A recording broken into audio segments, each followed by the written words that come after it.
अपना अगला टॉपिक है डेटा स्ट्रक्चर पर किए जाने वाले ऑपरेशंस।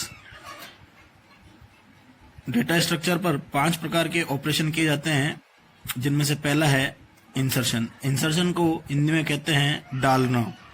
दूसरा है डिलीशन। डिलीशन को हिंदी में कहा जाता है हटाना। तीसरा है सर्च। सर्च को हिंदी में बोला जाता है खोजना। चौथा है ट्रैवर्सिंग। ट्रैवर्सिंग का मतलब होता है सभी तत्वों को चलाना। पांचवा सॉर्टिंग। सॉर्टिंग का मतलब होता है हिंदी में क्रमानुसार जमाना। छठा मर्जिंग। मर्जिंग को बोलते हैं मिलाना। तो पहला है इंसर्शन। डेटा स्ट्रक्चर में डेटा तत्वों को डालना इंसर्शन कहलाएगा। दूसरा है डिलीशन। डेटा स्ट्रक्चर में जो डेटा है यदि उसे निकालना चाहते हैं तो इसको बोलेंगे डिलीशन। सर्च। डेटा स्ट्रक्चर में से डेटा तत्वों को खोजना सर्च कहलाएगा। ट्रैवर्सिंग।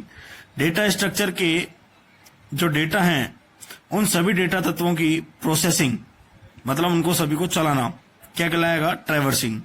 सॉर्टिंग। डेटा स्ट्रक्चर के डेटा तत्वों को क्रम में जमाना सॉर्टिंग कहलाता है। मर्जिंग। डेटा स्ट्रक्चर के दो तत्वों को आपस में मिलाना क्या कहलाता है? मर्जिंग। अपना नया टॉपिक है एल्गोरिथम।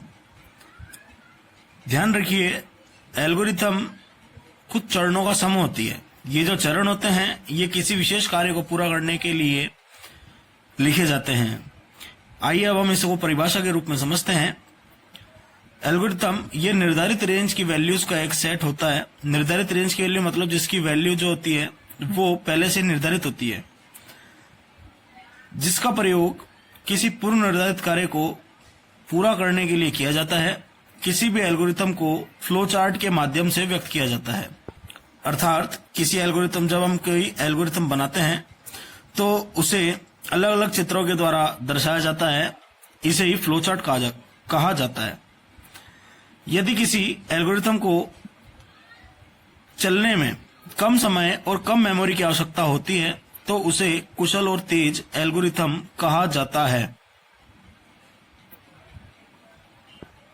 किसी भी एल्गोरिथम का प्रदर्शन 2 गुणों के आधार पर किया जाता है। पहला है स्पेस जटिलता। स्पेस जटिलता एल्गोरिथम को चलने के लिए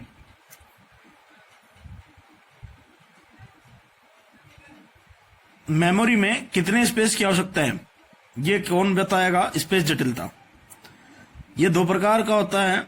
स्पेस जटिलता 2 प्रकार की होती है।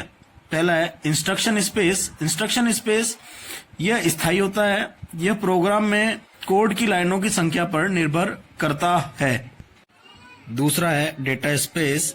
इसमें सभी कांस्टेंट और वेरिएबल के मानों को स्टोर किया जाता है। कांस्टेंट इसके अंतर्गत वो मान आते हैं जिन्हें पूरे प्रोग्राम के चलने के बाद में बदला नहीं जा सकता या प्रोग्राम के चलने के समय में बदला नहीं जा सकता है।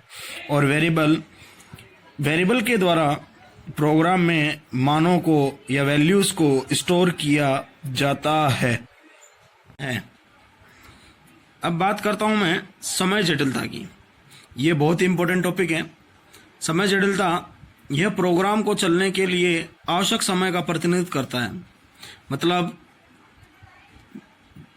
यदि हमने कोई प्रोग्राम बनाया तो उसे चलने के लिए कितना समय लगेगा यह समय जटिलता बताती है। किसी भी एल्गोरिथम की समय जटिलता को बिग ओ संकेतन के द्वारा व्यक्त किया जाता है। एल्गोरिथम के द्वारा किए जाने वाले प्राथमिक फंक्शनों की संख्या को गिनकर समय जटिलता की गणना करते हैं।